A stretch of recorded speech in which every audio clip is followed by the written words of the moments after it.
Chapter 36. The bulky things went into the duffel bag first. Shoes, coat, sweater, skirts. Then the flat things, underwear, socks, pajamas, shirts. On top of these, smoothed out and folded into even thirds, the purple party dress, its velvet ribbon laid across the bodice in a soft loop. Finally, the odds and ends, deck of cards, pen, comb and brush, toothbrush, sliver of soap, wrapped in wax paper, the lilac blossom dried now and powdery, the light pull. Maggie opened and shut the drawers of the dresser and of the tiny little desk. They were all empty. Everything was empty. The closet was empty. The floor under the bed was empty. The window seat was empty. The sink was empty.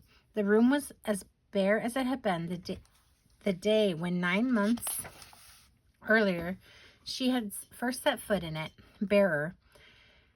When she had first arrived, there had been layers of underwear in the dresser, a row of dresses on the closet pole, and on the window seat, a doll whose pretty rubber face she had pushed in with her thumb.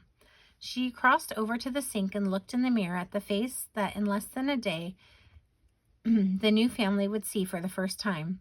What would she look like to them? White cheeks, damp hair, sharp chin, pale lips, skin and bones again.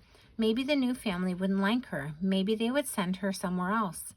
"I'm going on a plane," she told the backwoods girls, who had just filed into the room and now stood around her bed.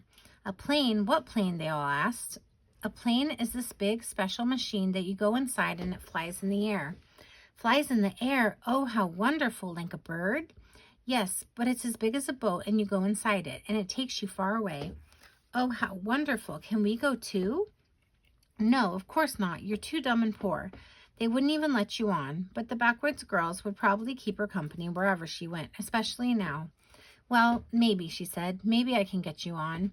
"Maggie," Aunt Harriet called from downstairs. In a few minutes it would be time to leave for the train that would take her to the city with the airport.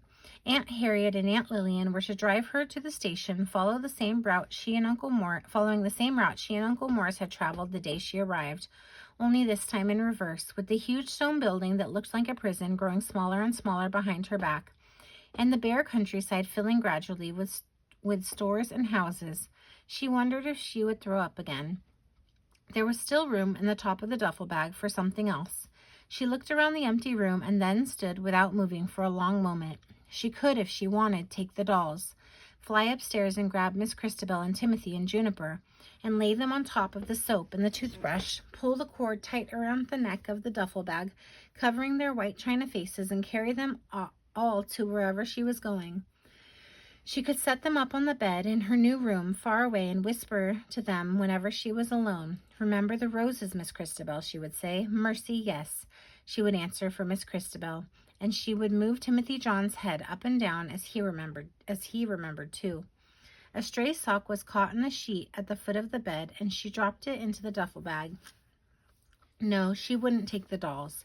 She would leave them just as they were, forever seated opposite each other at the table, each on the verge of speaking with Juniper between them, ready at any moment to sip from the saucer at his basket. She would take that scene with her, holding it in her mind as carefully as if it were balanced on a tea tray, and create from it a haunting dream. Someday, 50 years from now, 100, some other right girl would arrive at Adelphi Hills and make her way reluctantly along the front walk to a building she would mistake for a prison. A small red head would appear, or seem to appear, from some distant window, but she would remember it only later, when now in the parlor, now in the hall, faint scrapings, tiny whispers, stray words would nudge at her and make her pause over her book. In time there would be voices, a man's, a woman's, that only she could hear, and they would speak of fires and washtubs, of a dog. One day they would call her name. "Emma," they would cry, or "Rose, come, it's time." And she would fly through the halls, opening doors, shutting them, until she found at last the hidden panel in the closet leading to the attic stairs. Then, carefully at first, stepping and pausing, she would pull herself up, stopping in front of the massive furniture in its white draperies, inching her way across the attic floor, shrinking at the sound of a shattering cup, reaching the wardrobe, stopping, listening, and bursting all at once on the startling scene of 2 china dolls at tea turning their painted smiles at her and crying, she's here at last."